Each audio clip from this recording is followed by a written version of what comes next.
All right, welcome back, everyone. We are book Jinpa Course 1, working on Class 6. This is July 23rd, 2025. Let's do our usual opening prayers and then our first class sit together. So bring your attention to your breath until you hear from me again, please.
Now bring to mind that being who for you is a manifestation of ultimate love, ultimate compassion, ultimate wisdom, and see them there with you.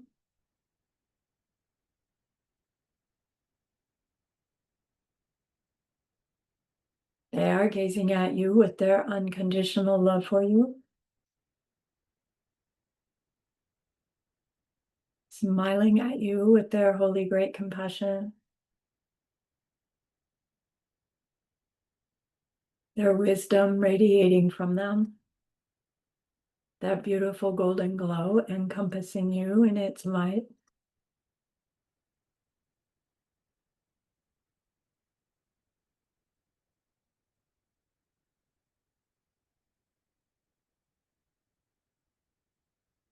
And then we hear them say, bring to mind someone you know who's hurting in some way.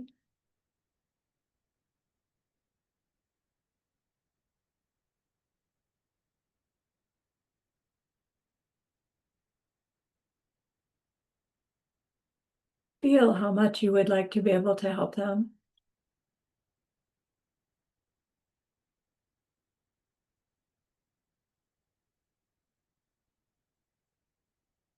Recognize that the worldly ways we try fall short.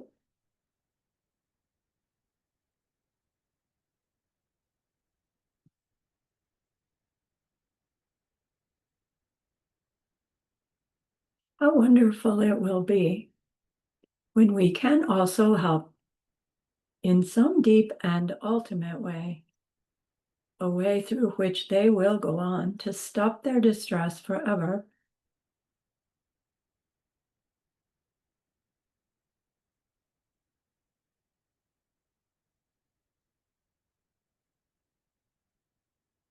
Deep down, we know this is possible. Deep down, we know this is what we are meant to become.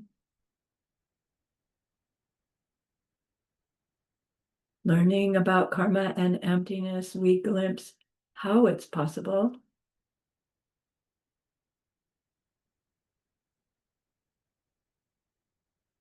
And so I invite you to grow that wish into a longing.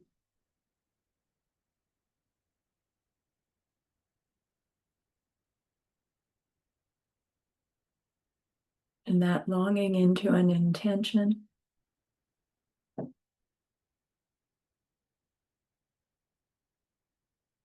And that intention even to a determination.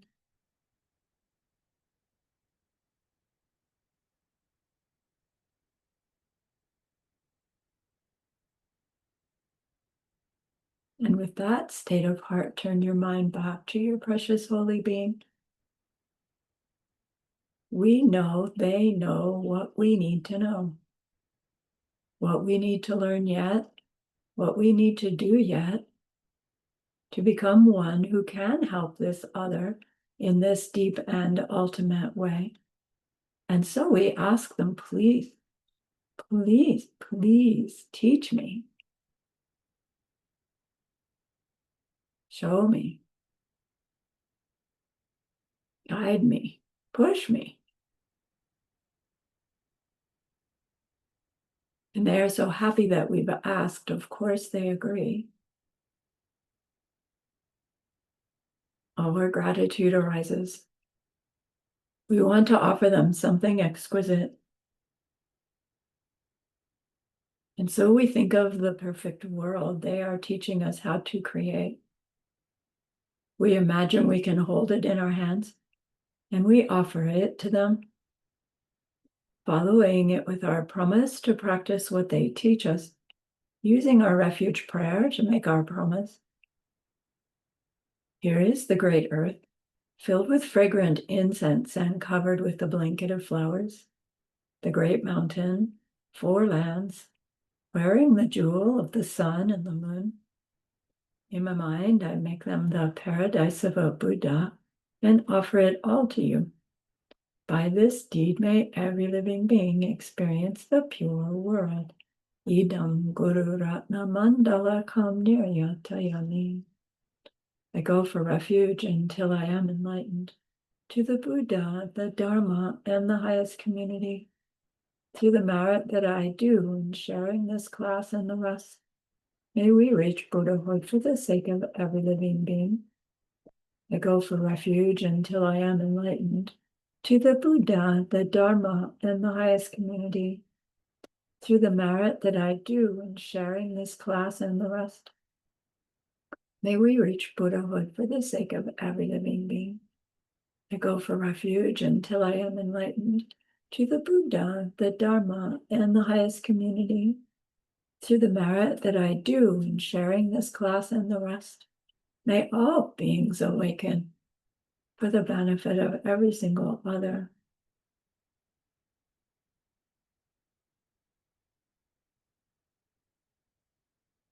So settle your body in.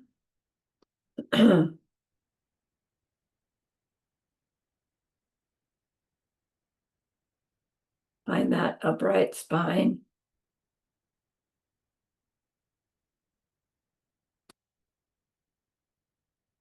Sits bones pushing down a little bit to feel that strong foundation support. Sending that energy rising up, which lifts your upper body. Sternum rises, chin tucks, crown rises.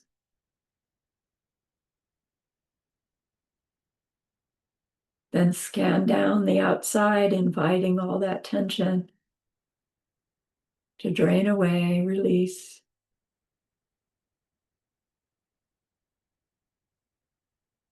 Out from around your eyes, out from around your jaws, out from your shoulders, just drains away. Nice wave of relaxation.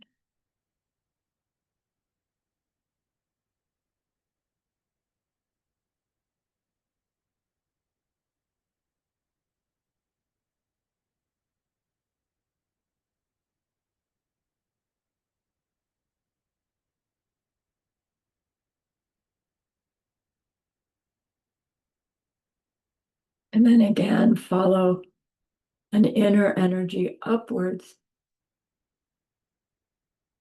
to correct any slump that might have happened from the relaxation, and bring your attention to your breath.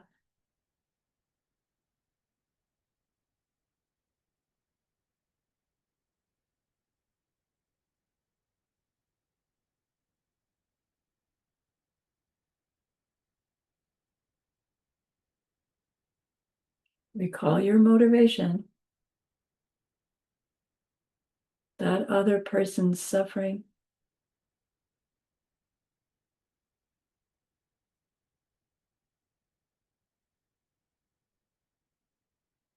I'm doing this for them because they can't or won't.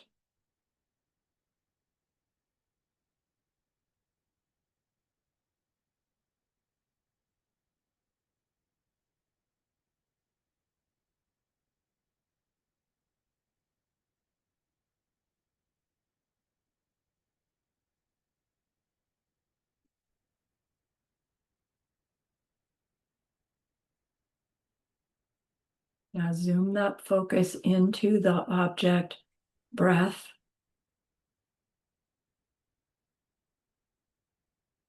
For this practice, wherever you feel your breath sensations the most prominently, that's where you park your focus of attention.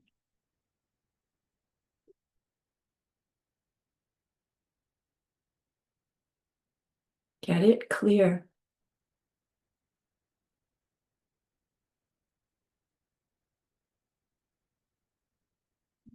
The location, the sensations. That is your object of focus.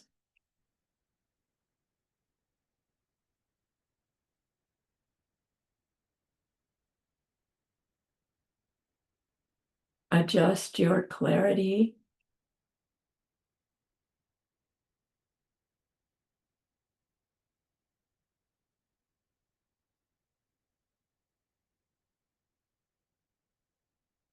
And do what you need to do to turn on the intensity, fascination,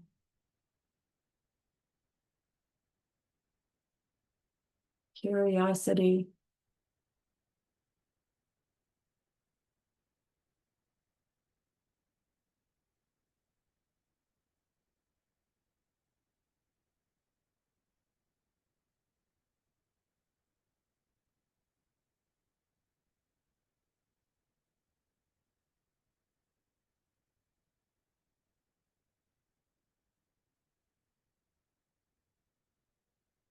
Notice the distinction between out breath and in breath.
For this practice, add the component of somehow measuring the length of that out breath.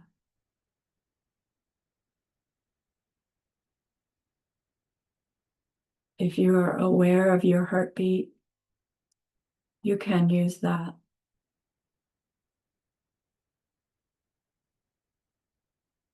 How many heartbeats does each exhale take? First, just watching, noticing.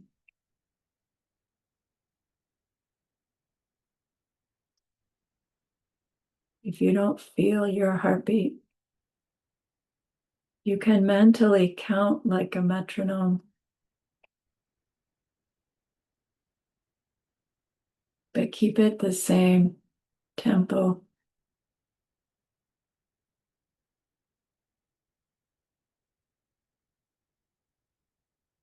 I'm going to assume you were doing it by heartbeat.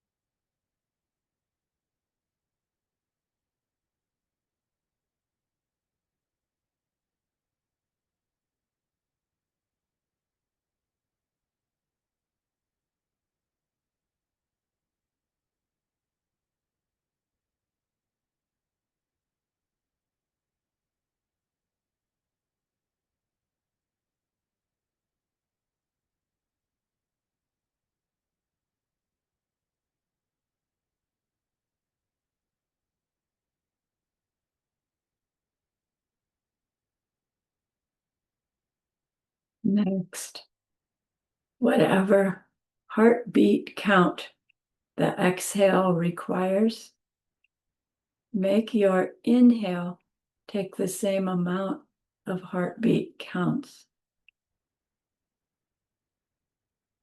First, just watch to see if it does so naturally.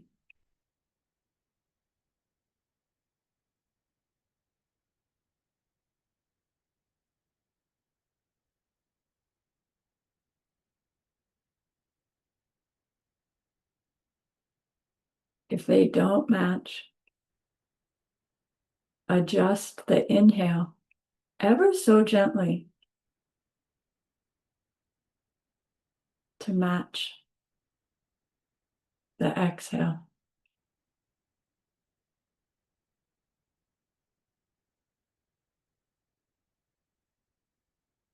In a relaxed, playful, exploring way.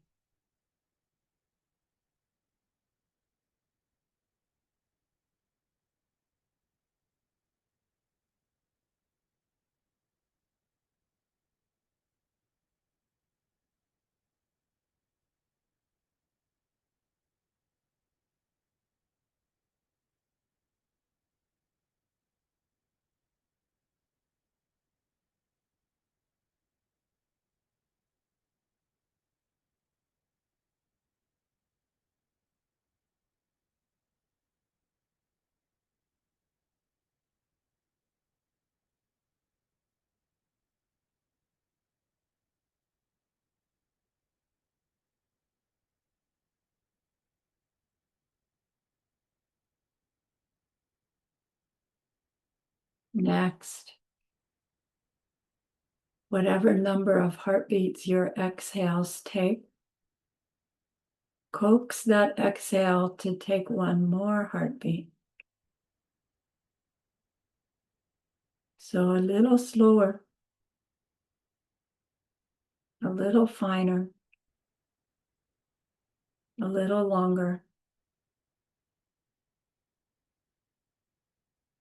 and match the inhale to that new number. Gently, comfortably.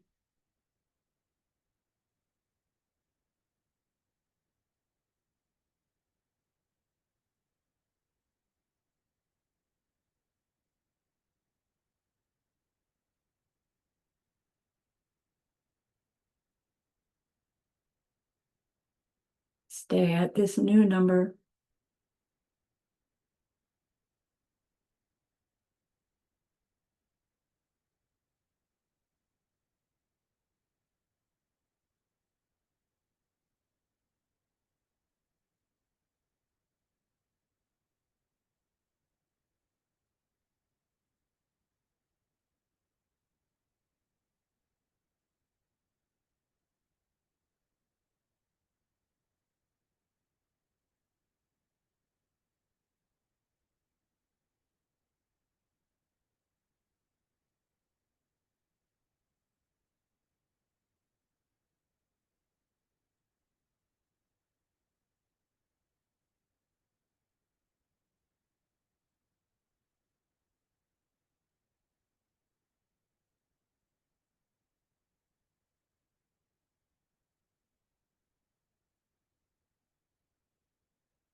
Now see if that exhale will lengthen a little more, one more heartbeat.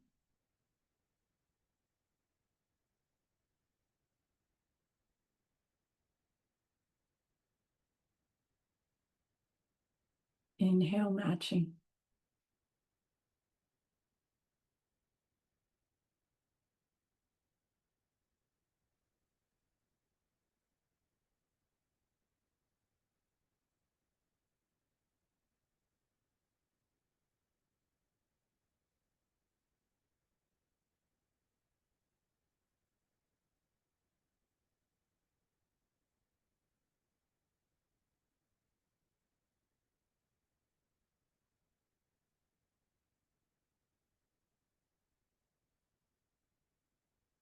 The quality of our breath reflects the state of our mind.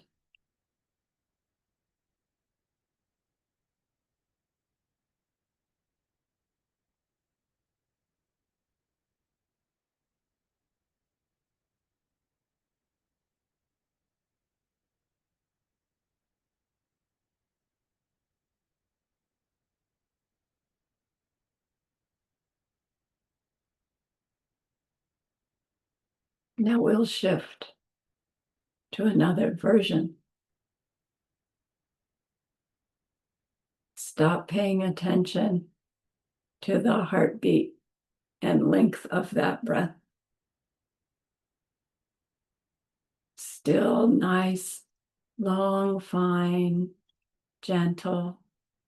Exhale with matching inhale. And now, with each exhale, you are exhaling some quality about yourself that you don't like so much. Some habit, some belief, some mental affliction. Choose one. And with every exhale, long, slow, gentle, easy, out goes that negativity, disappearing into outer space.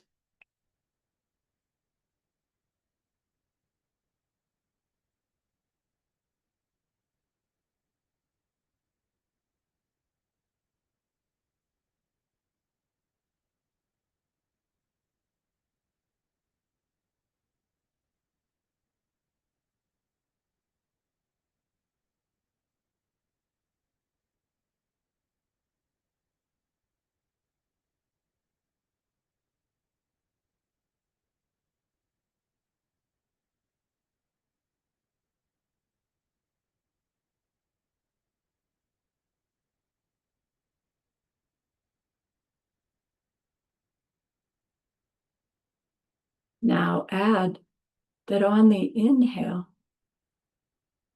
your precious holy being is sending blessings into you. The blessings of the ability to do or be the opposite of that negativity that you're clearing out of yourself.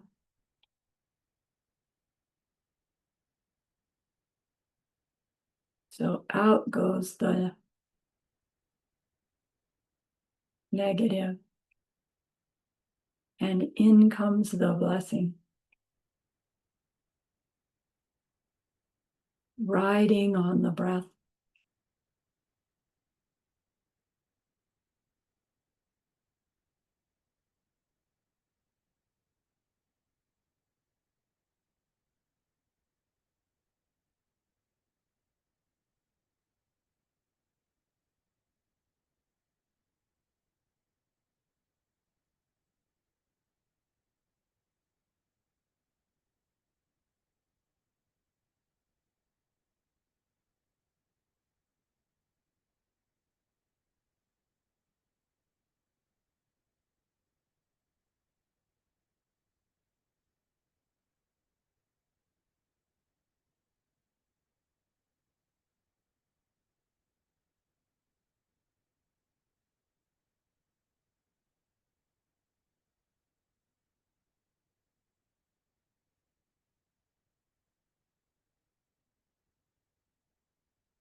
Now fine tune this practice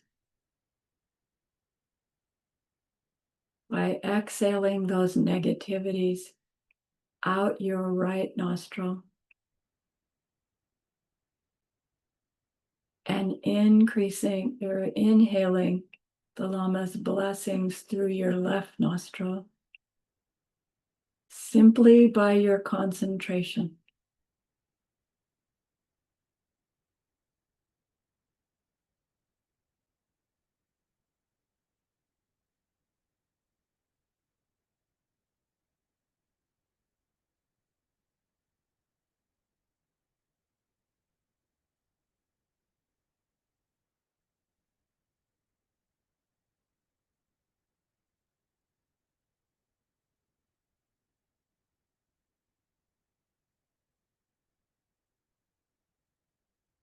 We'll stay 2 more minutes. Check your focus, check your clarity, check your intensity, make any adjustments, and then yuck out the right, blessings in the left.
Nice. All motivated to become one who can help that other in that deep and ultimate way. To become one made of love. So make a note of what that session was like.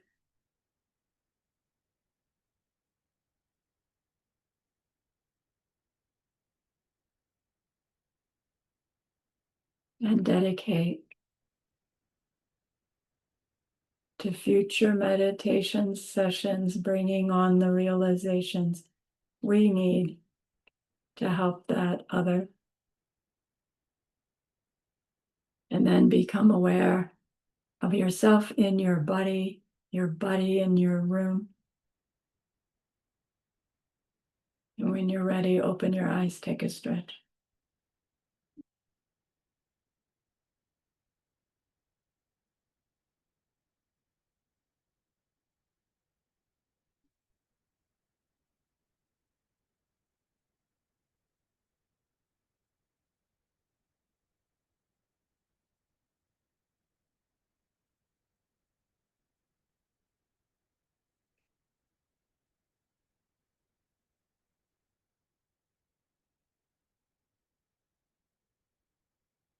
So that was different,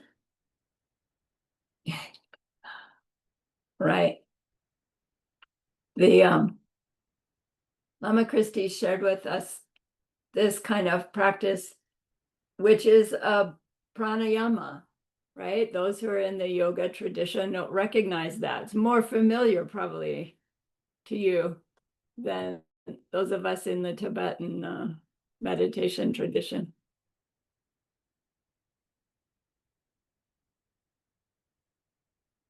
And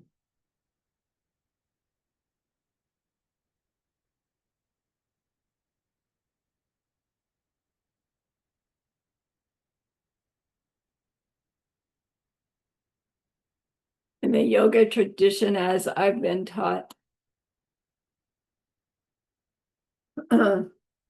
while you are doing your asanas, your instructor instructs you on how to use your breath to deepen into the asanas. And so they're helping us tag our breathing with the movement of our body, with the movement of the subtle body, the inner winds, thereby having an effect on those channels. And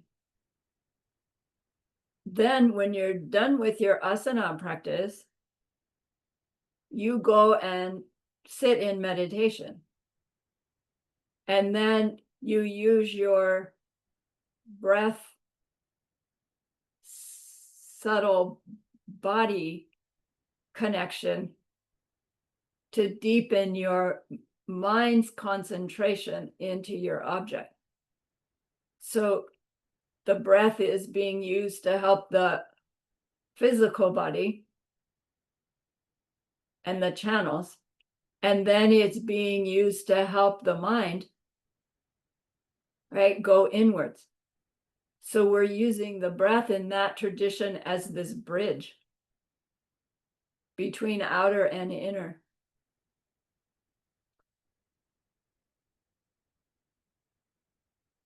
The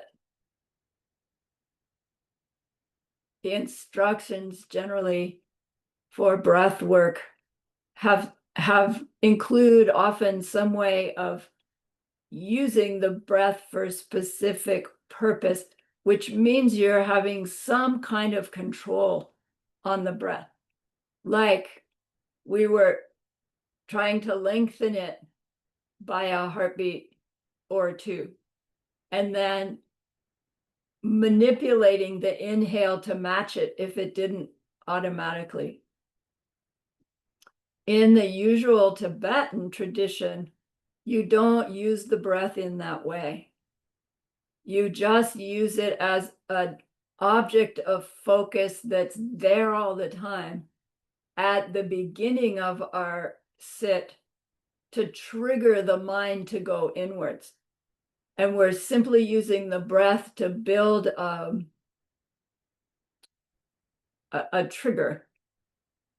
You know how when you do hypnotism, they always take you down, count backwards by 5. And so they imprint this method, this tool. Anytime you count backwards from 5, your mind's going to go from out here to in there. So we're doing the same with the breath in the Tibetan tradition by just using it as a focus of attention at the beginning. But they say the breath is not in itself a virtuous object. So we don't use the breath as the object for the meditation. Now, you get into Diamond Way and it's like, wait a minute, right? Anything can be the powerful karmic object. And it is true. There will be practices where we'll come back and do breath work. But Lama Christie is doing this parallel between Hatha Yoga Pratipika and its instructions on how to get to a deep meditation, and then Master Kamala Shila's instruction how to get to deep meditation. And we're seeing these parallels. So in the yogic tradition, as she has taught, you have this sequence of practices, not that you finish one before you go to the next, but they build on each other. You have the yamas, where you're cleaning stuff out, you're preparing, and you have the niyamas where you're gathering these goodness by learning these new ways of interacting. And you have your asanas, the physical practices where you're disciplining your ability to move in certain ways and getting your alignment straightened up. And as I said, The asanas use the breath. So the asanas are including this breath work, pranayama. But then after the asanas, you go into meditation. That's where you would use the breath as your object to work with it, to control it, to use it, and to use it in certain ways so that it can affect our subtle body, because where our winds go, our mind goes. And so if we can use our breath, gross winds, breath, to help move our subtle winds, it will help move our mind to where we're moving the subtle winds. And so it's called the pranayama, right? This breath control work in meditation, in which case for them, your breath is the object. And you're lengthening it out, you're moving it here, you're working with it there. In the Tibetan tradition, they say even if we are going to use our breath as a meditation object, we want to tag it to something that will help us collect goodness. And because you have this natural out and in, what they tag it to is breathing out as a form of purification, breathing out the stuff you want to get rid of, and breathing in those new qualities that we want. We call it the blessings of the Lama. Okay, and you can think of them as just, oh, Lama's blessing me.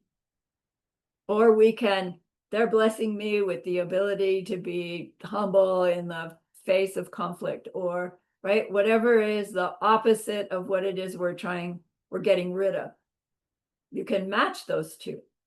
And then just to sit there and focus on your breath, getting rid of the negativity, focus on the breath, breathing in Lama's blessings. It's planting seeds for a change in our mind, and it's drawing our ability to focus single pointedly, like it's drawing that in. Because as the breath gets softer, longer, more gentle, more subtle, so does our mind, because our mind is focused on the thing that's gentle, slow, relaxed. So they're really mirrors of each other, as we are well aware, right? It's like whatever quality of my breath is my mind's projection at the moment. And we might think, well, there's my mind, independent, and it's sending out a projection. And in that projection is, all kinds of agitation, but it's not really mine, because I'm the me back here doing the whole thing. And it's like, actually not, right? The me is in the projection going up. So if there's anything about the projection going out that's agitated or upset, guess what? Right? That's a picture of the mind right now. Snapshot of the mind is that agitated and upset. So there are days when I try to do a breath, like I lead an exercise class every Thursday. And at the end of the exercise class, everybody likes to do this breathing practice that the other instructor always teaches, where you breathe in for a count of 5, you pause for a count of 6, and you breathe out for a count of 7. And I try to do that while I'm in charge of the group. And it's like my breath just goes, right? Like I practically choke. Whereas everybody else, because I'm talking it, right? They're all doing it. They look so nice. And it's like, I can't do it. Well, you can't do it and talk at the same time. But I can't even do it when I shut up, and say, do it at your own pace. Then it's like, I'm still choking on the number. I can inhale for 2 and exhale for 20, or vice versa. I can't make it do what I've just instructed the class to do. It's just weird, but it's because I'm in this space of, being responsible, being in charge, right? You just can't do the practice and then be the leader at the same time, I find, because the mind reflection has all this other stuff going on in it. So when we're doing our own personal practice, we can notice by way of how difficult is it to get calm by following the breath or using the breath to get calm? How difficult is it? Because that's showing us like our minds are just agitated about something. And then if you need to just stop your session and go figure out what you're agitated about and then go back into the session, then you get to blow that whatever you're agitated about out with your exhale and breathe in the opposite with the inhale once you've figured out exactly what it is. So we can learn to recognize the quality of our breath as a reflection of the state of our mind, and then read it, use it to help ourselves. And then we can go on to use that kind of connection to read people we might be interacting with.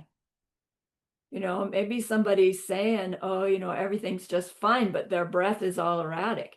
And it's like, everything's not just fine, but right, just asking them what's going on and nothing, but you would know to let's tiptoe around this and see if we can help them in a little deeper way until you saw that the shift in their breathing has happened. I mean, if we had sufficient awareness of the other, we would be able to do that and help people in a way that, they'd end up saying, wow, can you read my mind? How do you know that? And you're just reading the signs, right? Their body's telling you what's going on. So it is a helpful practice that just counting, using a tag for the count and slowly lengthening it and matching is the Indian tradition of this particular pranayama, and the putting the negativities on the exhale and the blessings on the inhale is the Tibetan version of this pranayama, because they want us to always be purifying, making merit, right? Like with every practice that we're doing, that's what's built into it, is to give us this opportunity to clean out our ignorance and plant greater compassion, greater love. And technically, all of the practices are about that. They're not really about the actual practice. It's the imprint that trying the practice makes on our mind to clear out negativity and increase our goodness. The goodness will help us be able to actually experience results from whatever that practice is or was, even if we still say, oh, my practice is really lousy. But we always have this mindset that we're clearing out and gathering goodness. The goodness will accumulate, do you see? And the negativity will clean out. And it takes time for that process to gather enough momentum that we'll be able to say, oh, wow, my meditation's getting better, right? It's not really getting better because we've sat every day for 25 minutes and we've tracked our book and we've made all the corrections. It's getting better because in doing so, we've purified and made more merit.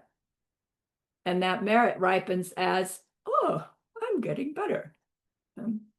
So when our pranayama work draws our mind inward, inward, inward, getting more and more subtle, following the more and more subtle breathing, as the mind gets deeper in its concentration, the breathing gets deeper and actually will eventually come to a still point where you're breathing out and out and out and out and out.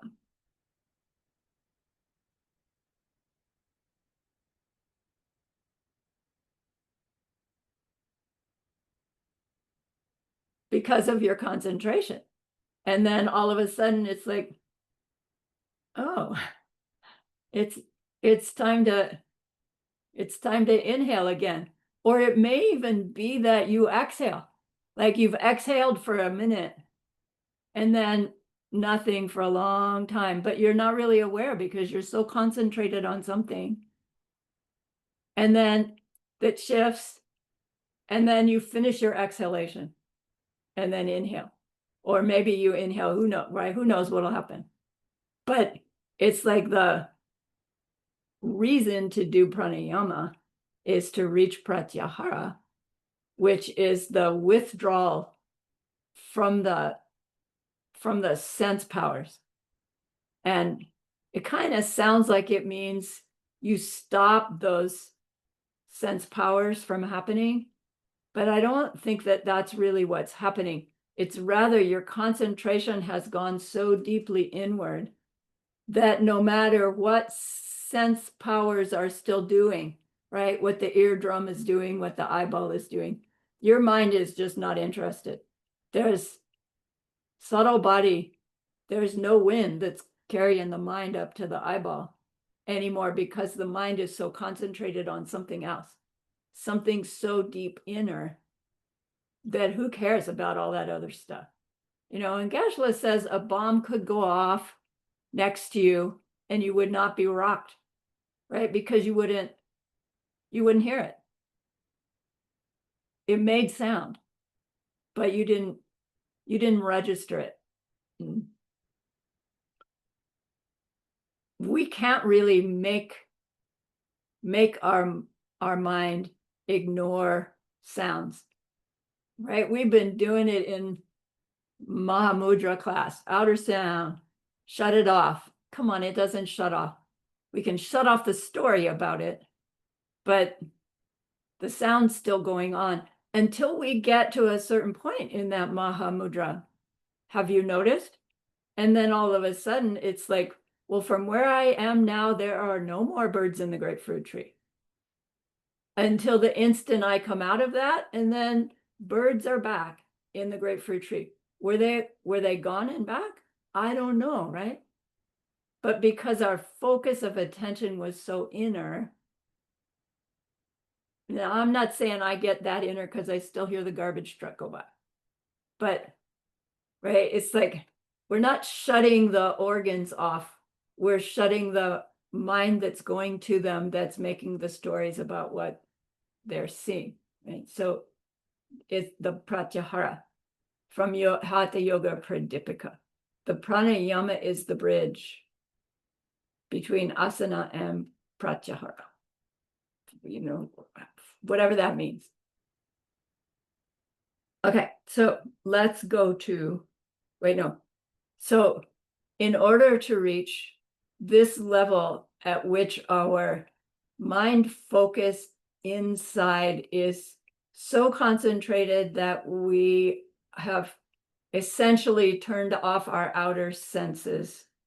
One of the outer senses that is getting turned off is the sense of our physical body, right? The sensations, the itches, the uncomfortables. It's like the eye gotta moves. And so Lama Christie was saying, if we intend to get to the place where none of these outer factors can disturb our meditation, we have to at some point commit to ignoring that physical body's insistence that we pay attention to it. Like our physical body is like the little 2-year-old, who's playing all by themselves, having a good time. And then somebody shows up and takes mom's attention. And all of a sudden, the 2-year-old has to get right in the middle of them and be the center of attention, right? Our bodies do the same thing. As we're trying to get deep, deep, deep, that body's like, what about me, right? I'm not comfortable. I want to do this. And we shift and we wiggle and we shoo the fly. And every time we shift, we've broken the magic spell. And it's a habit and a cycle.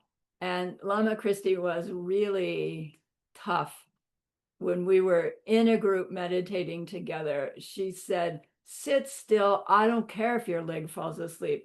I don't care, right? I don't care. Just sit still, because when you move, you're going to disturb somebody else. That was her reasoning to get us to, right, behave better. But her real reasoning was every time we shift and wiggle, we disturb our own mind and we delay our own practice. So she said, make the commitment. If you can only do it for 3 minutes, I'm going to sit like a rock for 3 minutes.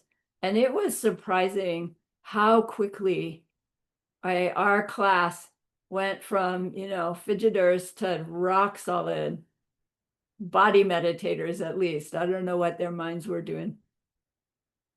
But once we make the commitment, it's right, the little 2-year-old body becomes more like a puppy dog who really does want to please us, right? And we're saying to that puppy dog, sit, stay, good puppy, so it's really helpful when you're finished with a session, no matter how short or long, that you really do pay attention to the puppy and say, you did a great job, and pat it on the back so it'll want to come back for more. Otherwise, it won't. Yeah. Okay. So somewhere along the line, you make this commitment. No more moving, no matter what. And then, I don't know, just wait till the fly walks up your nose, which it will happen. And then it's really hard. Okay.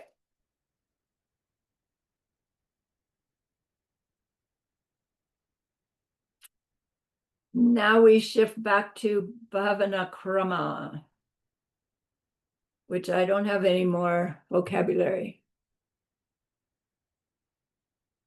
We can get rid of that. Oh, Natty's back. Last class, we were talking about what makes a bodhisattva activity a bodhisattva activity. And I think we came to recognize that it's not so much the outer activity as it is the state of mind with which we do the activity, like our motivation before we do it, and then hopefully as we're doing it, easier said than done.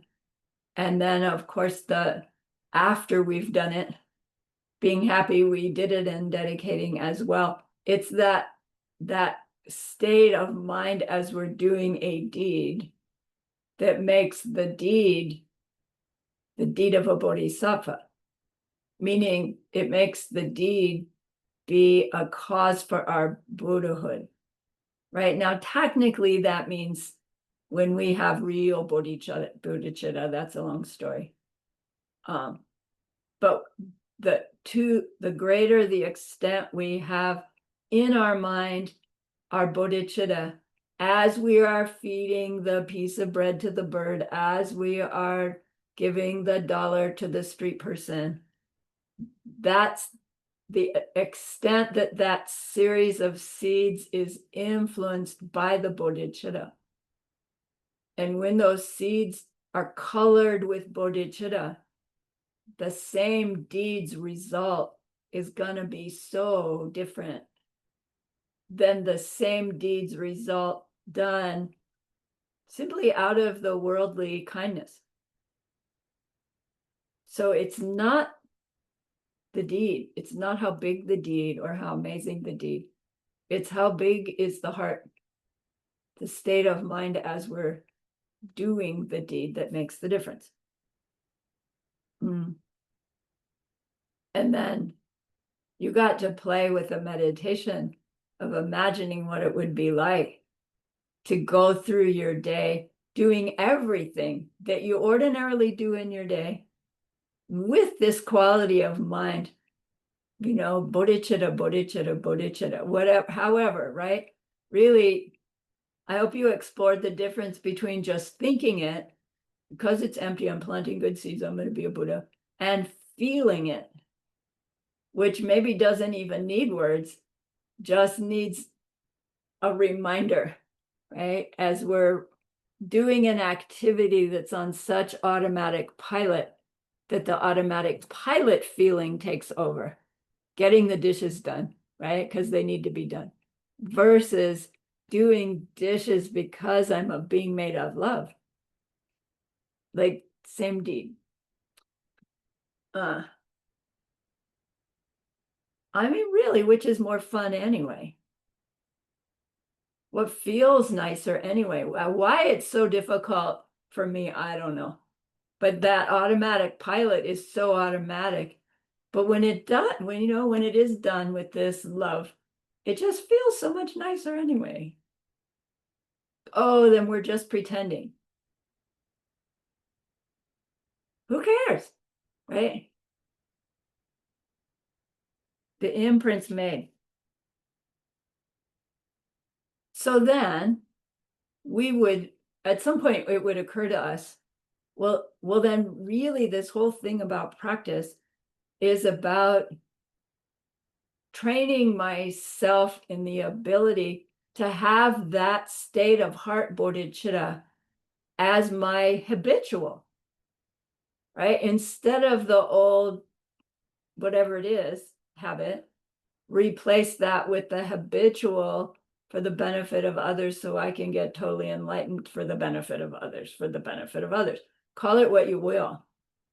And so our practice really is about growing this mindfulness of our bodhicitta. So we've gone in our practice from mindfulness, every bite of oatmeal, mindful, to ethical mindfulness.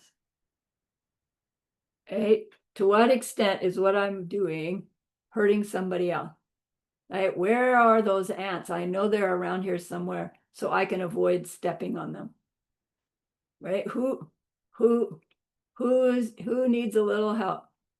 What can I offer? Right? Having this on our mind constantly, avoiding harming others, trying to gather goodness, ethical mindfulness. Who cares about oatmeal? Right? I want to be offering every bite. That kind of mindfulness. Now we're cranking up the juice a little bit. We want our mindfulness on our bodhicitta.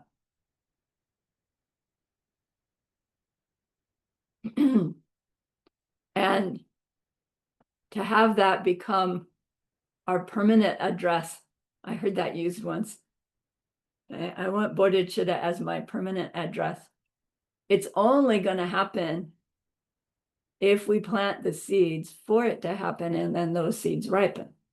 Like, we can't really in the moment force ourselves to think bodhicitta constantly. Like, I can't, maybe you can.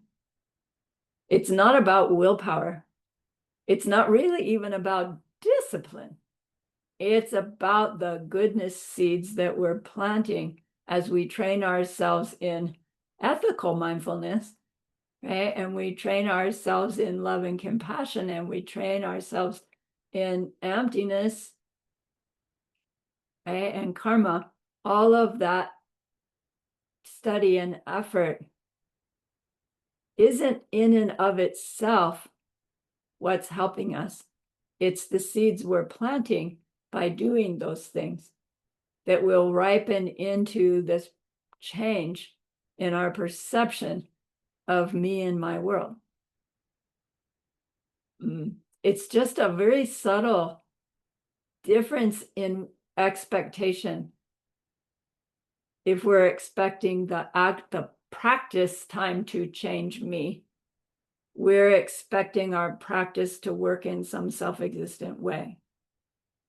When we understand that I'm practicing like this in order to plant the seeds, so that when those seeds ripen, they ripen as this shift in my perception, then even our practice is a more effective practice. You catch that difference?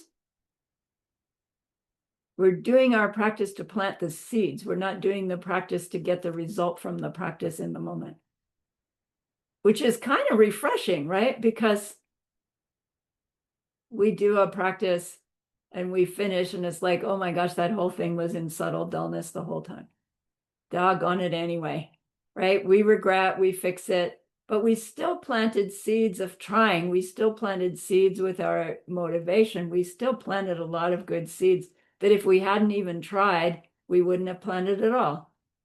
So even a lousy meditation done with bodhicitta is better than no meditation, or even it's better than a good meditation done with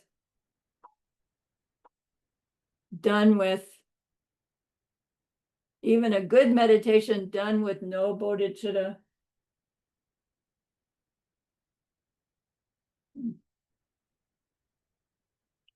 A lousy meditation done with bodhicitta has a greater positive effect on us than a good meditation done not with bodhicitta in this tradition, right? Someone with bodhicitta outshines even the listeners. Remember that teaching? Okay. So we think, all right, so my practice is when I'm setting up my altar, sitting down on my meditation cushion, doing my preliminaries, doing my meditation practice, writing my meditation journal, keeping my book. We think that's practice. And we have a tendency to say, excuse me, I need to go do my practice. And it's like, no, excuse me, your practice is all day, 24/7. Now it looks like meditation practice. Now it looks like walking around practice. But the quality of mind, heart that we're planting the seeds to ripen us as is that there's no difference between on cushion state of heart mind and off cushion state of heart mind. And it's like, it doesn't mean you'll be walking around in your outer world with your senses shut down. Although, do you remember with the Vinaya teachings, right? The monks are instructed, keep your eyes down, right? Don't pay attention. Shut your sensory objects off. Not to the point where it's dangerous, but because they're just distracting.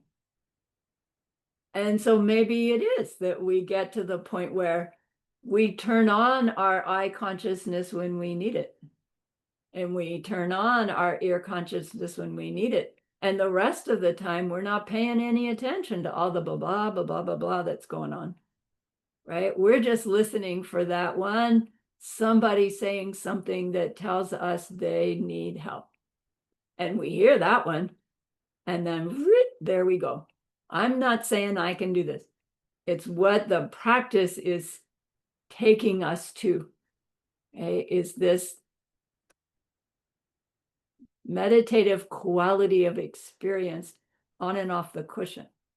It's not going to happen if we don't give it any cushion time to plant the seeds for it. And the time on the meditation isn't going to plant the seeds for it if the time off the cushion isn't used to clean out and gather goodness, so that our time on the cushion, right, can ripen that goodness. Now, technically, not the goodness from yesterday. Geshe would say the goodness from 2 weeks ago. I still argue with that a little bit. But the goodness from some past life that our goodness from 2 weeks ago added to. And so together, they're bringing me a better meditation quality, right? In today's session, maybe tomorrow's session too. So So we're getting to this point where we're not really making this distinction between practice time and not practice time. All of it is our practice time. We are in training, right? To see ourselves as Buddhas. And those who have already done it see that we will do it someday, and what we need to take up and give up now to help ourselves move along that path. Yeah. So getting ahead of myself here. So our concentration off the cushion feeds our concentration on the cushion. Our concentration on the cushion feeds our concentration off the cushion. And we get on this upward spiral.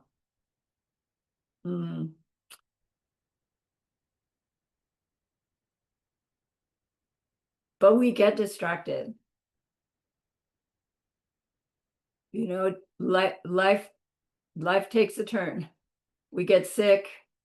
Somebody else gets sick that we're close to, right? Something changes. We have to deal with worldly stuff. And our habit is to slide back, make that the priority. Maybe we don't completely give up our daily practice, but our focus of attention goes back to worldly. And it's gonna happen. It happens to many of us.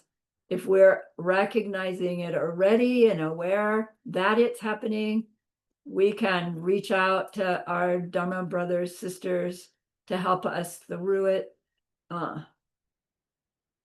We can use that distraction actually to help our practice. Just recognizing that right now I need to do less time on my cushion and more time in life practice, all dedicated to the goodness, helping my on cushion time when I get back to it. The danger is that those kinds of ups and downs of life drag us away, and we let the drag pull us all the way back into worldly life.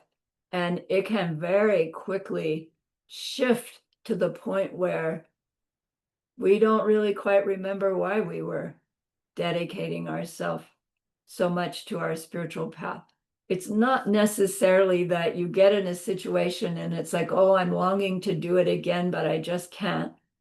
You get in this situation where it's just not on your radar screen anymore.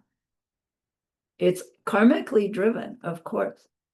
And so even a Dharma friend, if they came and said, you know, where have you been? We really miss you. You know, we've been having classes. We want you to come back.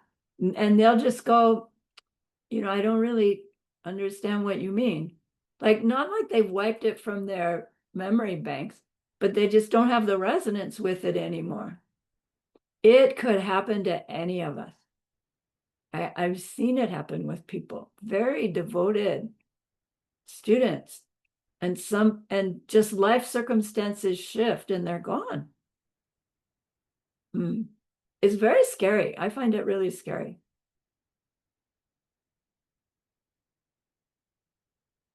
Okay, so perpetuating ourselves on our path is an ongoing process.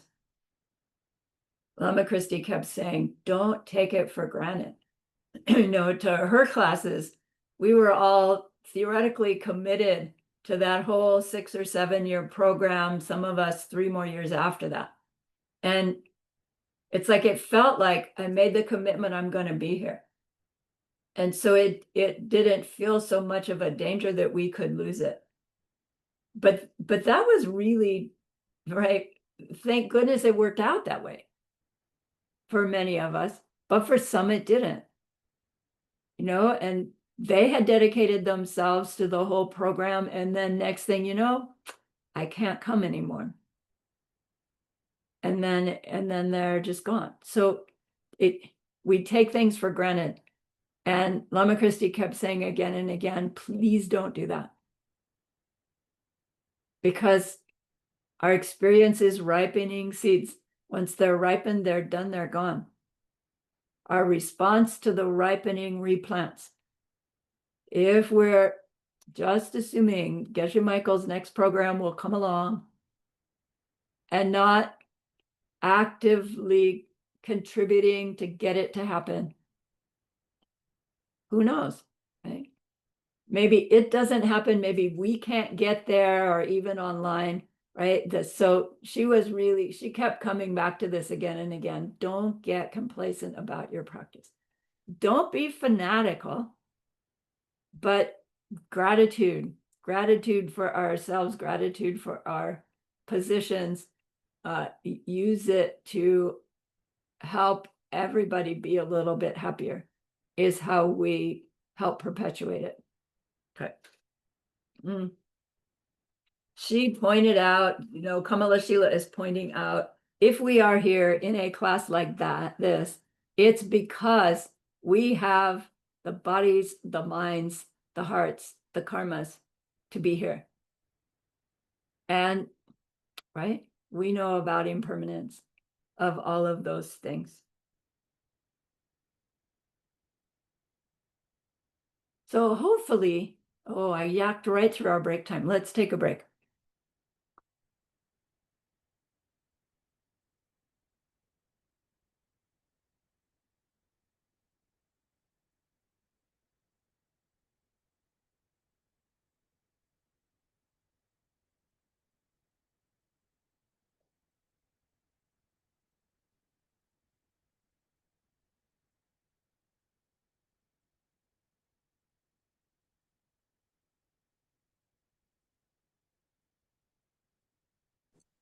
Lama, may I ask a question about the meditation? Yes.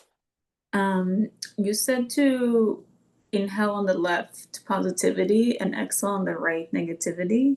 But I heard other teacher from like our group lineage exhale on the left negativity.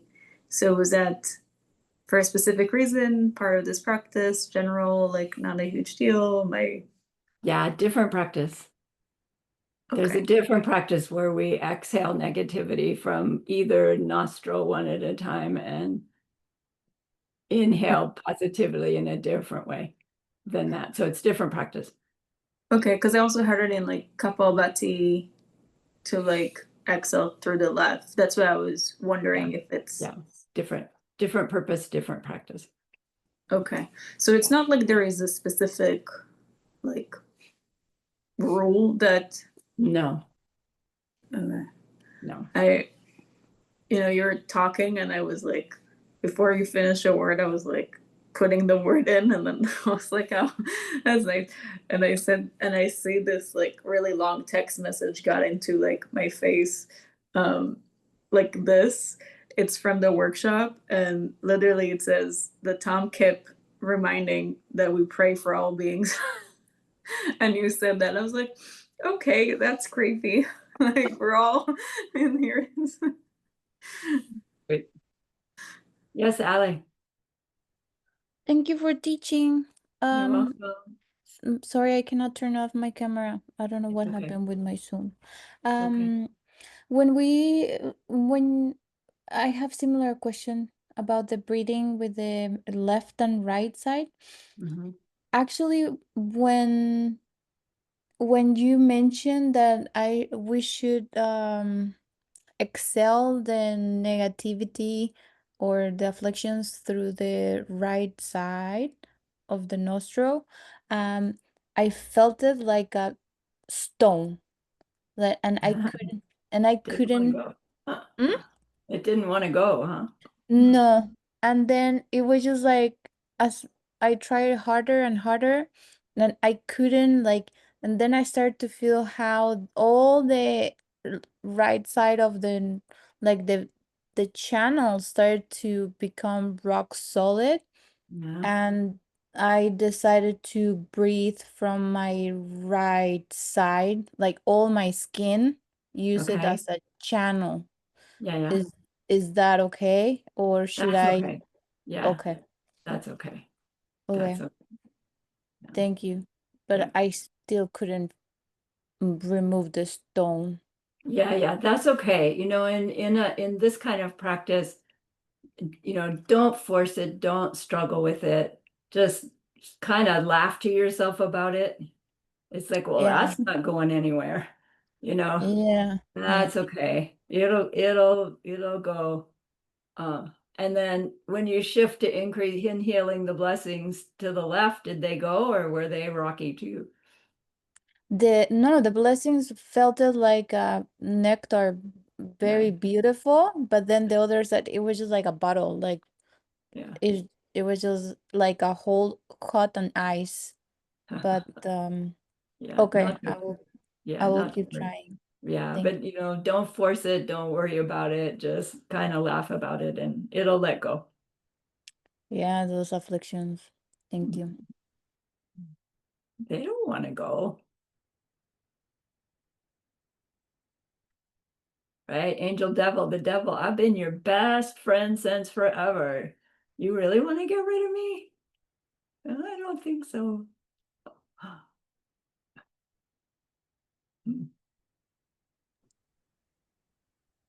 Yeah, for me, the first part actually gave me anxiety, like the too much of the counting. And it's Yeah. something that like I've been practicing yoga for a while now. I can't count. So then you added like the heartbeat. I start panicking trying to count, and then like the my whole face locked, my shoulder locked. I was like, I can recognize or it's one or the other. There's no both. And then I thought I was feeling like I was feeling positivity coming in, but I was like, what's blessings? Like I was like, what blessing are coming? Like that's very unspecific of what blessing I'm supposed to like have in. Right. But I remember last year when I made those monks for the peace mandala, they were giving a teaching, and the lama said, their geshe said that it was the hardest practice is to inhale compassion and exhale compassion. So Mhm. I just stuck to the compassion because I didn't know what blessing to ask or to receive. That's fine. It's a good Okay. thing this is not our practice.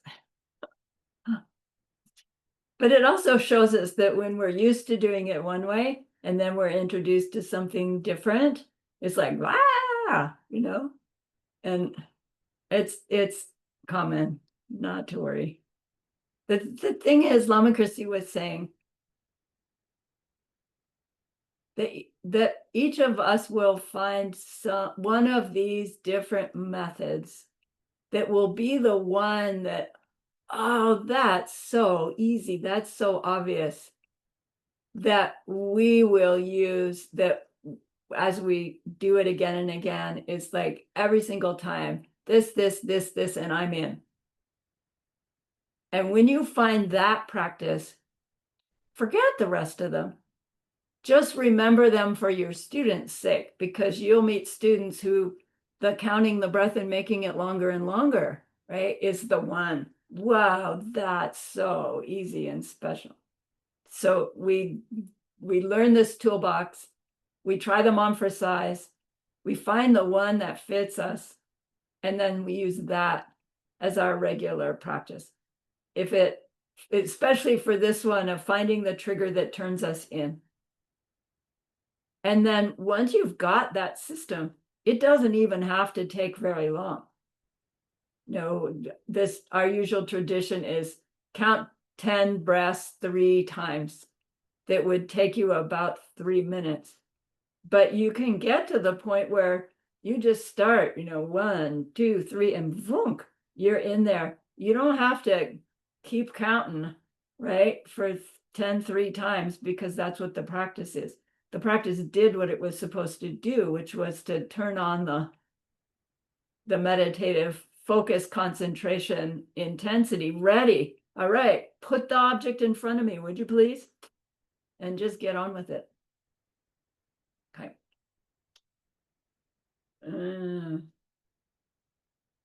So Master Kamala Shila,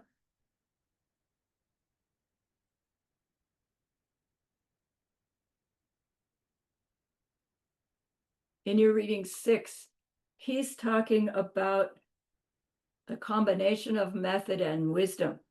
So previously he was pointing out how adding bodhicitta, the motivation of bodhicitta, changes, influences the seeds we plant as we're doing our meditative practice, as well as outer meditation practices. But now he says, but the the method side isn't enough. It takes method and wisdom. Method side alone is not enough. Wisdom side alone is not enough. It takes both together. And we heard Geshe-la talking about that in last class, about that term nang tong, right? Nang is the appearances and tong is the emptiness. And son of a gun, they put it together into one word. That's a clue. Right? You can't have an appearance without the emptiness of that appearance, so it can be whatever it is appearing as, because who's it coming from? Me. You can't have emptiness without the appearance, and you can't have the appearance without its emptiness, or it wouldn't be the thing I'm perceiving. And I can't perceive anything that's outside of my projections. Like, I want to say, even if it's there, something outside of my projection, even if it was there right in front of me, I couldn't perceive it because I can't perceive anything outside of my projections. Is there anything possible outside of my projection?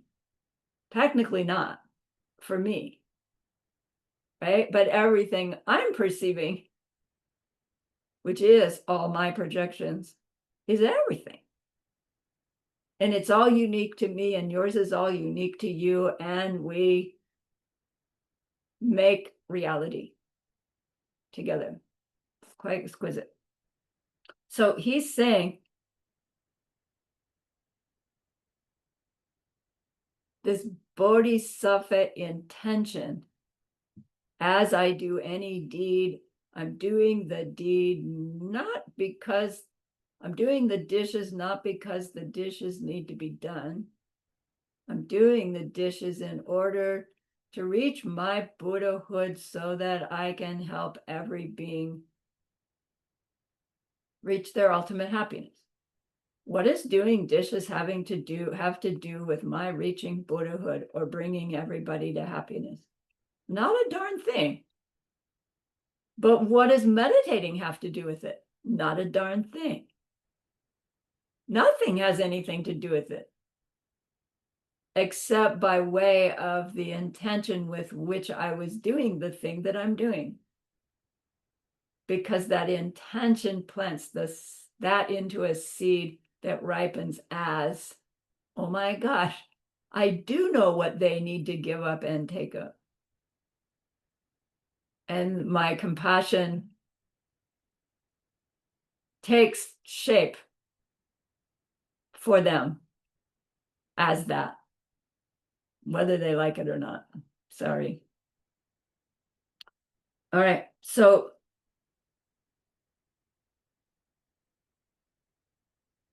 to want to become a Buddha for the sake of all sentient beings is a beautiful thing.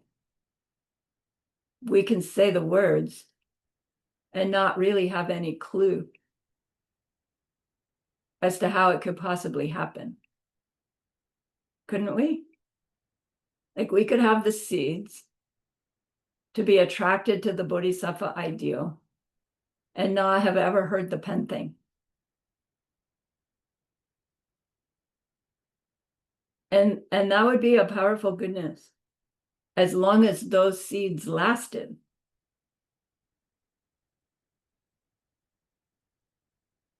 Wisdom, the wisdom component, is the understanding that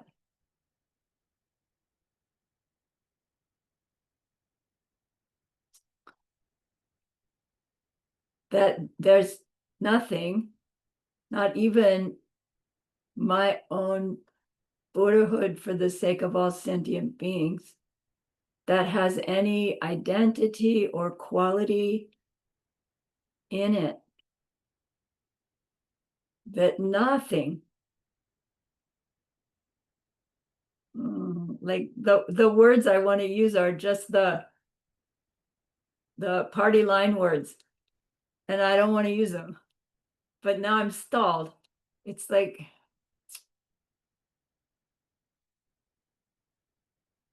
our own subject side identifies everything unique to us.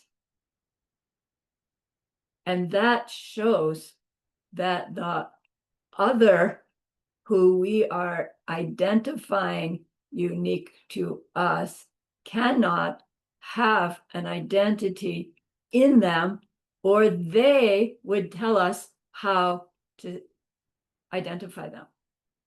Right? That's the pen not so elegantly said. So think again. What's this thing? It's a pen. Puppy comes along. What does puppy see? What does puppy do with it? What does that say about the identity of this thing? It can't be in it. It has to be coming from the puppy and from the human. What if a fly comes along? Right? What if another human comes along? Tarzan, grew up in the jungle. Tarzan, you're human. What is this thing? What's he going to do? Tie his hair up with it. Again, we say, I watch my own mind, and my own mind says, yeah, you can tie your hair up with a pen. A dog can chew on a pen. Come on, what's the matter with that argument? Right. A fly can walk on a pen. Don't tell me they don't see a pen. Okay, tell me they don't see a pen, but the pen's there. Right? I mean, my mind does that, I admit. And Kamala Sheila is saying, as long as we think that about the pen, we are thinking that about ourselves. And no amount of, I want to be a Buddha for the sake of all beings, is gonna allow me to experience myself differently without understanding that I'm just like the pen, not just my body, but my very thing I call me. Mahamudra people, we're just starting to work with it now. That me. We think like it's so nebulous we can't find it, but it's so certain that it has its own nature, that we can't become these fully enlightened beings as long as we hold to our me with that nature of its own. But wait, everything I experience is unique to me. So me has to be unique to me. So me does so have my own identity. And that thinking will make it impossible for us to become the being who's made of love. Because that me that has its own identity also has its own wants and needs and preferences and selfishnesses and jealousy and blah, blah, blah, blah, blah. And it's not ever going to give them up all by itself. So where our wisdom that empowers our bodhicitta must be the wisdom of the me that I know as me. Its true nature is the availability to be the me now and the me now and the me now and the me now and the me for you and the me for you. Different me's. How many? 21 participants. I'm one of them. So there are 21 different me's right now. 21 different yous right now. Yeah, 21. What is it? 21 factorial. That's how many realities are going on right now. until we identify with our no self nature, our bodhicitta is limited. Right? I want to become Buddha for the sake of all sentient beings. When that's imbued with our understanding that I can actually have that as my identity because my own identity has no identity, then I can create the projected ripenings of this subject-object interaction being made of love, made of compassion, made of wisdom, meaning omniscient. It will only happen because the blank me has created the karmic seeds, merit seeds, that ripen as that perception of self-other interaction between, as all this enlightened being, not an enlightened being, but fully awakened being, like verb. So that can only happen if we remove the blocks. The seeds that are ripening as no, me, you, interaction between, to remove those or damage those enough that they're, for some short period of time, they stop ripening. I might get slammed for saying that. And plant the seeds that ripen as this different self-identity. To have our, I want to be Buddha for the sake of all sentient beings, based on our understanding that that can happen if and when I remove all my obstacles to it and plant the goodness that will ripen as it, we will be forced to perceive ourselves in that way. Just like we are being forced by our karmic ripenings to see ourselves as ordinary, if you do, and I don't know. Our merit seeds will force us to see ourselves as Buddha me and Buddha paradise emanating. And it's not going to happen in any other way than that. To reach that, we need to clean out the negativity, the obstacles, and plant the goodness. Purify and make merit. Right? When we first meet the Dharma, when we first met the Dharma, David and I, we were in a different tradition, a Karma Kagyu tradition, and it was the mantra, purify and make merit, purify and make merit. And we thought we understood what it meant. And now, you know, embarrassingly large number of years later, it's like, oh, now I get it. Really? And it really is all it's about. Every moment of experiencing ordinary is burning off seeds of ordinary. If we respond to it all through the lens of emptiness and bodhicitta, emptiness and method side, then we plant new seeds that ripen differently than ordinary. And they start ripening differently than ordinary, little bit by little bit. And that's kind of what Geshe Michael was alluding to when he was saying, you know, life will become like magic. These weird things will happen, like you get a text during the meditation that you're not supposed to be looking at anyway, but it's saying exactly what the teacher is about to say. Like that's the magical moments of karmic goodness, right? Ripening, clues that you're on the right track. And then we go through dry spells where none of that's happening. And oh my gosh, I don't think I'm doing well enough. And right, we get down on ourselves. It's common, at least in my own experience, that just as you're starting to go, yeah, I'm on a roll, clunk, something happens and oh man, here we go again. But if we recognize it and expect it, it's like, okay, we'll just do it again. It worked the first time. Let's see. Right, how I can apply my reasoning about karma and emptiness to use this seems like a setback to get back on the horse. And then every time we do it, our practice gets a little bit stronger. Yeah, so hopefully you've noticed an increase in your meditative concentration. And hopefully you've noticed that there seems to be an increased awareness in your off meditation time to the quality of your reactions to things. And maybe it's left you a little discouraged because it's like, oh my gosh, I'm so much more selfish than I thought I was.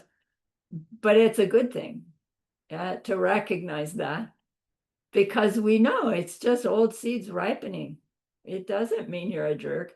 It just means, right, we have stuff to purify and not act from those impulses. And then that's our practice, off cushion practice. So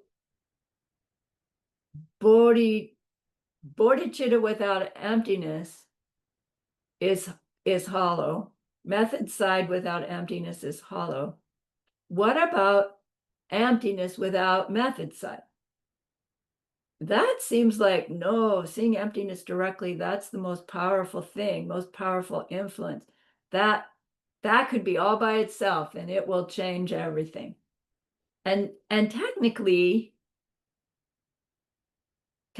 we could have the seeds to come into a lifetime where, no training, no interest whatsoever, but something happens and we have this extraordinary experience where we recognize, oh my gosh, nothing has the natures in them like I thought. And you come out of it and you see everything's suffering, everything has a cause. All those causes can be stopped because, gosh, I just did it for 20 minutes and this is how I've got to do it. Like out of the blue, seemingly out of the blue. Was it out of the blue? No, not at all. It's out of seeds from previous lifetime. That can happen. And then whether or not that person will go on to think, well, if that stuff about suffering is true for me, it must be true for everybody. Oh my gosh, I want to help everybody by way of this wisdom.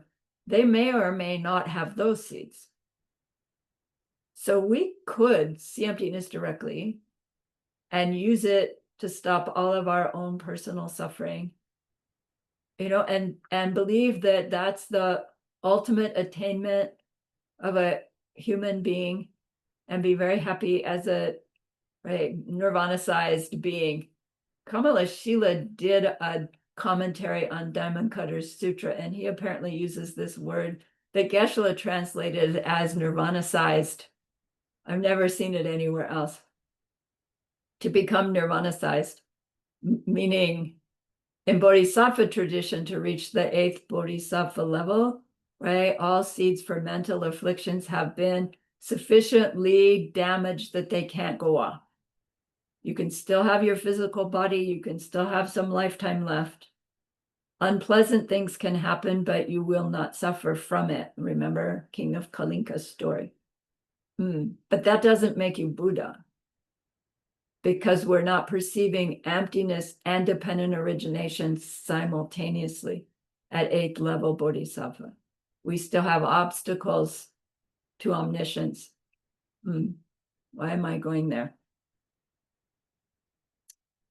You can have wisdom without method side, but only because you did the method side in some previous lifetime. And it's ripening in this lifetime. If we're on this path and we haven't seen emptiness directly yet, then it means that the goodness that we have, that in past lives we've directed towards seeing emptiness directly, just haven't ripened yet. They don't have the power to get over that threshold, whatever it is, into manifestation, which means we want to keep adding to them, adding to similar goodness, rejoicing in them, so that we can increase their strength, coaxing them to ripen. So really, technically, we don't work hard to see emptiness directly on the cushion.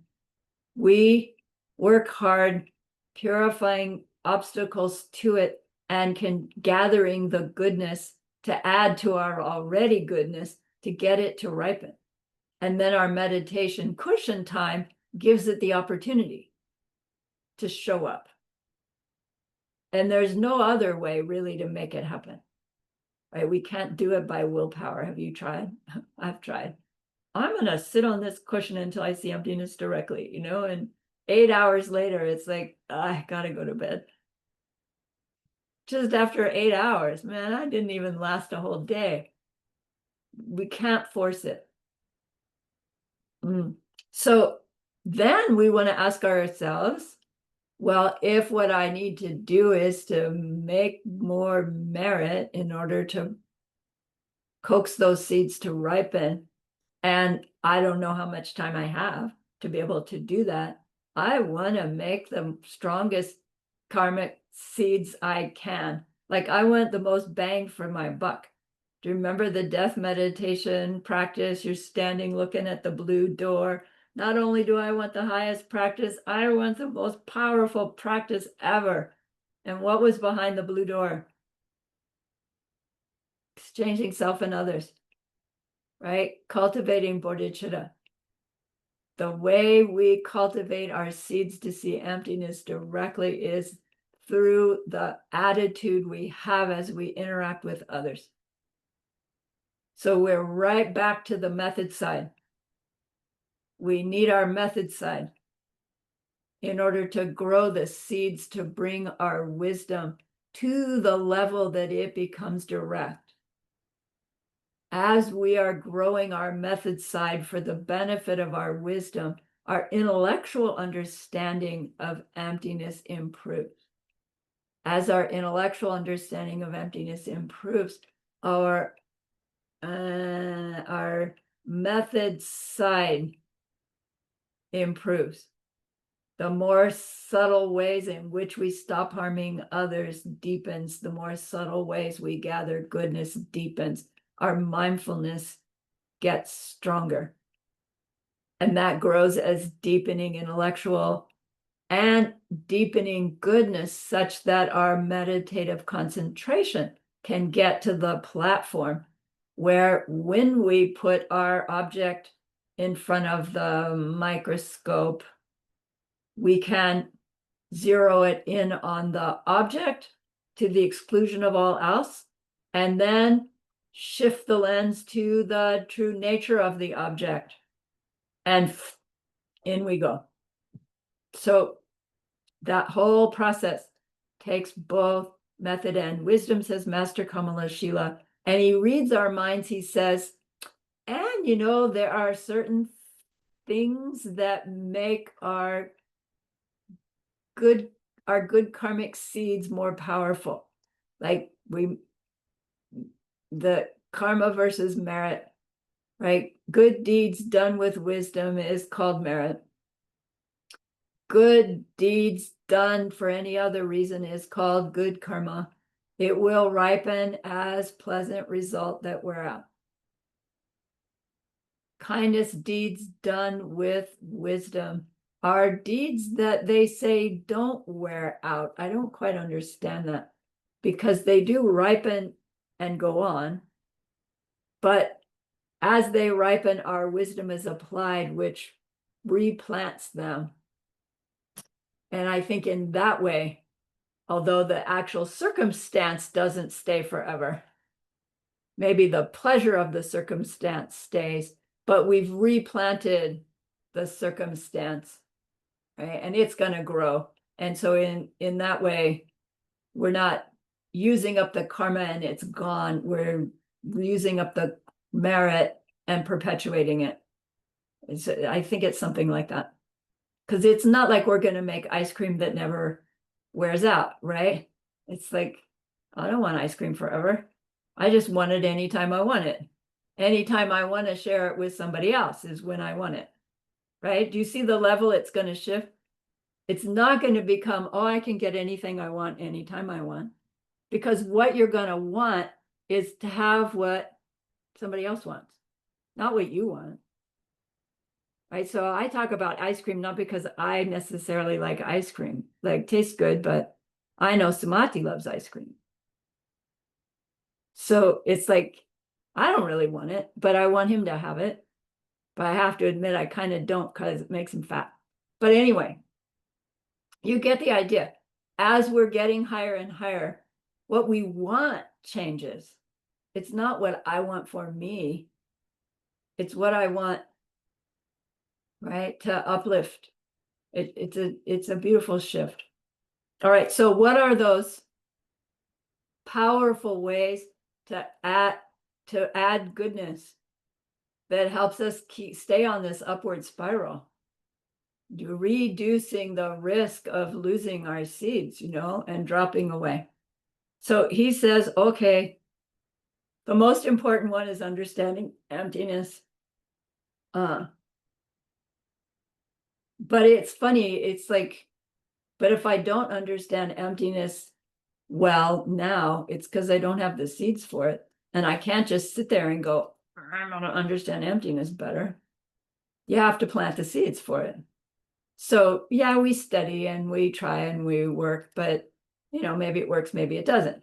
So yes, understanding emptiness is the best strong karma, but if we don't have that yet, then the second, not the second best, another best thing to do is teach other people. Really teach other people anything that you know about that they apparently don't know about because they've come to you and said, would you teach me? Right? So that kind of assumes that they don't know. And Lama Christie said, I mean, like it's obvious, seems obvious that to teach is to make these beautiful seeds to be taught. But she took it deeper than that. She said, when we are teaching, especially the Dharma, the people we're teaching are our own projections. And we're perceiving those projections as ordinary beings. I mean, not you're all extraordinary, but human, right? Samsaric beings, ignorant, still ignorant beings. My perception is that the reason you're in class is that you want to learn these things because you perceive yourself as mistaken and you want to fix it, right? Otherwise, you wouldn't be here. And that's all coming from me. So for me to see myself teaching my projections that I make as ignorant how to be more wise. Do you see? Do you get it? It's like, what could be more powerful than seeing yourself teach your own projections about wisdom? Geshe-la says, teach the pen to anybody who will listen. Do you see why he's saying that? He's giving us the opportunity to teach our own mind, everything, everybody, the wisdom. How's that going to come back to us? Duh, right? Wisdom. Whether it's the direct perception or this incredibly powerful intellectual understanding that colors you moment by moment, like almost what's the difference? Direct perception's going to come when you have this high level of understanding and you're living by it. So if you can't just sit down and think yourself into emptiness deeply, then teach somebody about it. Teach the pen, share the pen, show by example. Anybody who asks you a question, answer them, right? Give them an answer. Do you see why we have a isn't it a bodhisattva to answer questions? Because it's the opportunity for us to share what we know with our projections that appear to not know. So we're changing our projections in that way. Thank you very much, projections. I really appreciate the opportunity. Okay. Next one. Ooh, I gotta hurry.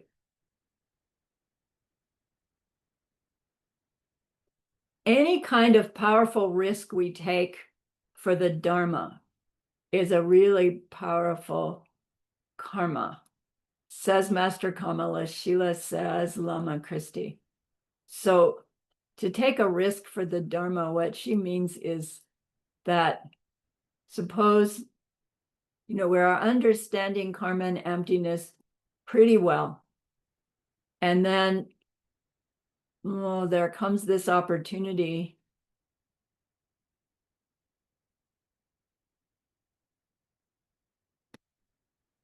to make a decision. I don't know, I'll just use our example. So Sumati and I had met Geshe Michael and that group and taken the Diamond Cutter Sutra course from him. And it's like, oh man. And within the year, there was this opportunity to be involved with the group that was building the Diamond Mountain where it is now. That's not where the retreat was happening. And they needed people to be out there on the ground, to help prepare it for when they came out of retreat. And Sumati and I had our careers, right? We had our mortgage, right? We had all the usual obligations, but both of us, something in our heart said, we've got to go be a part of that. And it wasn't that our karma and emptiness understanding was so great. It was our seeds were ripening, but it was this huge leap. No, we knew that everybody that we knew, when we told them we're giving it all up and we're moving out, that we expected them all to go, what, are you crazy? You can't do that. But we had the seeds for everybody we love to go, wow, hope it makes you happy. You know what they're thinking. What, are you nuts? But they didn't say it. And so we made this leap, gave it all and lived in a trailer, for a couple of years. So, and it was like, this is the kind of leap she's talking about. You weren't really sure. It seemed nuts, but there was some compelling need to follow the teachings, and you leaped. So it doesn't always have to be that big. It could be the boss is yelling at me again. Every time they do that, if I say this, they'll shut up. But I know saying this plants new seeds for something else. I really have to keep my mouth shut. I don't want to say it, but I'm going to say it. I'm sorry you're upset. How can I help you? Right? That's also a leap. It's taking a risk, because the boss could say, rah, you don't mean that. You're being insincere. Don't patronize me, and fire you. And the leap would be not only having reacted in that way by choice, the leap would be, well, then the best thing in the world for me right now is to have gotten fired. I'm out of here. I'm free to do something else, right? That's leaping, falling on your feet, and running. High, powerful karmic planting to take those leaps, risks, because of our understanding of karma and emptiness, because of our bodhicitta imbued with that wisdom, that we take this risk. Yeah. Another powerful karmic influence is remembering to dedicate, right? To dedicate whatever it is that we've just done to whatever it is that you're deciding you're wanting to dedicate to, right? General purpose dedication, that all beings reach their total enlightenment. And you can get more and more specific. And in the process, right, they all see emptiness directly. And in the process, right, they all get free of hunger. And in the process, any kind of dedication takes the seeds that we've just done and colors them in such a way that their ripening will include what we said in our dedication. And they say that by doing so, like assuming our dedication is high, not I dedicate it to my bank account reaching $1 million. That would happen, right? But we're talking about dedicating to realizations, that the seed planted will be colored by that, that when it ripens, it will include what we dedicated, right? In some version of it. Probably not exactly what we had in mind when we dedicated, because it's going to get bigger. So dedicating regularly is this really powerful practice, but dedicating really quite specifically. And they say it's a way that you make your karmic seeds be such that they can't wear out. And again, I don't exactly know what that means.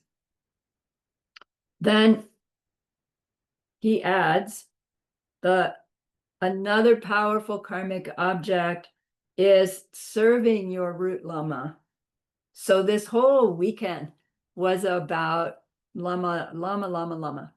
And they were using the term heart lama. And then we were like trying to investigate what's the difference between root lama and heart lama. And I think what I heard again and again was your root lama is your scripture teacher, and your heart lama is that one that you, right, that you feel loves you, knows you better than you know yourself. They're the one that's going to take you to full enlightenment, right? Heart lama may or may not be scripture teacher. But Lama Christie's now using root lama here, synonymous with heart teacher, like assuming sort of that your scripture teacher is your heart teacher, which for her it was. So I can see why it gets mixed up. But so she's saying to serve your root lama is amongst the highest karmas. Now, to serve the root lama, understanding karma and emptiness with bodhicitta, of course, makes that then the combination of the highest karma that you can do. Then dedicated and rejoiced for. And you've got a practice that will up the power of the spiral. So what does it mean to serve the lama? What if we're not anywhere close to them and we only see them 2 or 3 or 4 times a year, if that? Can we only serve them when we're there? And then when we're there, there's 200 other people there who are all trying to serve them. How do I serve them then? It is ideal to be in personal contact with your lamas so you can do their laundry, you can water their yard, you can do those things. As long as when we're doing them understanding emptiness and with bodhicitta, right? Otherwise, they're good karmas, but karmas that are going to wear out. Do we have to be close to the lama to serve the lama? In that way, yes, but not in the way that they really want to be served, which is by us practicing what they've taught us, putting into practice what they've taught us. And so that means just from time to time, you write them a letter like, thank you so much. I just did this differently than I would have because you taught me something. Thank you very much. Right? They don't really even have to know. You don't have to tell them because they know.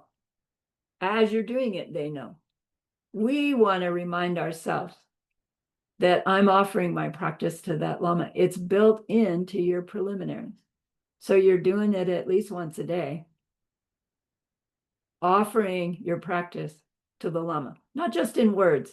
Like I really did catch my mind blaming blah, blah, blah. I caught it. I stopped it, right? I turned on my bodhicitta instead. I offer that to you, Holy Lama. Right? That's serving the lama.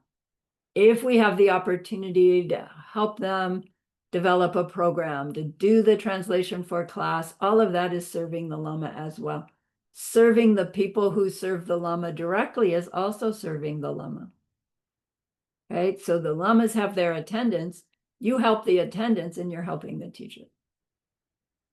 Right? So in that way, it's like everything we do can be in service to the lama if we have that in our attitude as we're going through our daily practice.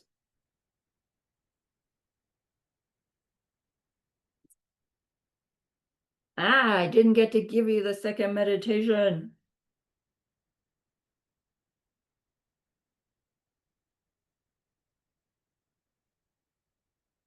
Well, that's just too bad. So that means we stop this class at the meditation where you are imagining your day as a bodhisattva. Oh, too bad. Do that for a month.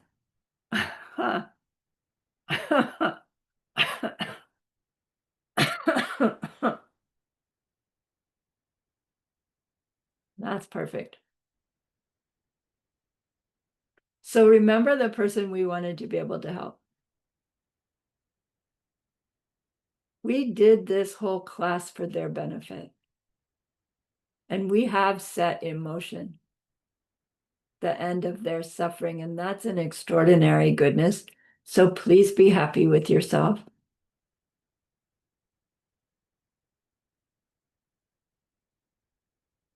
Complete the seed. And think of this goodness like a beautiful glowing gemstone that you can hold in your hands. Recall your own precious holy guide. See how happy they are with you.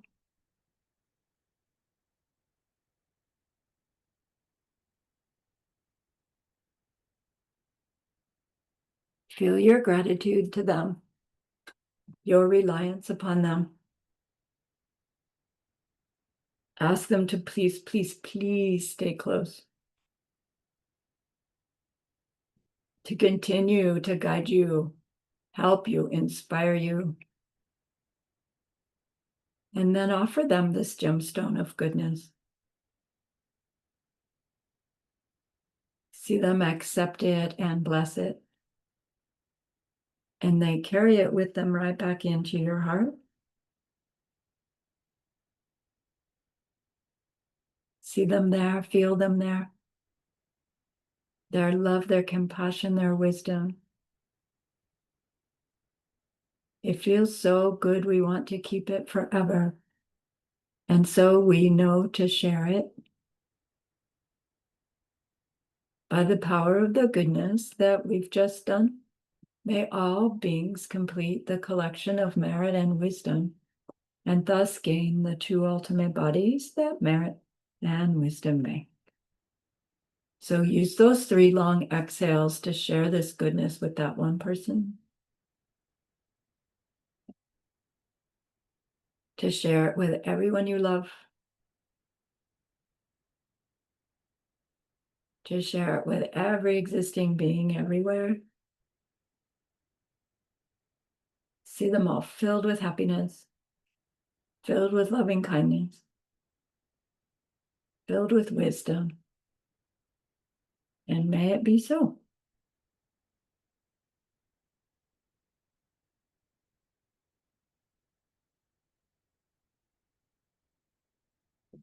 Alrighty. Thank you so much. We have one more class in this first book, Jinpa 1, which we'll do. We'll start back in September 3rd. And then we'll just go right on into book Jinpa 2, because it just picks up. Right? So we'll do a little bit of review in September and then carry on, right? All right. Thank you so much for the opportunity. Changing my projections fast. Thank you, teacher. Thank you. Thank you, Victor. Thanks, everyone. I love you so much. Please stay.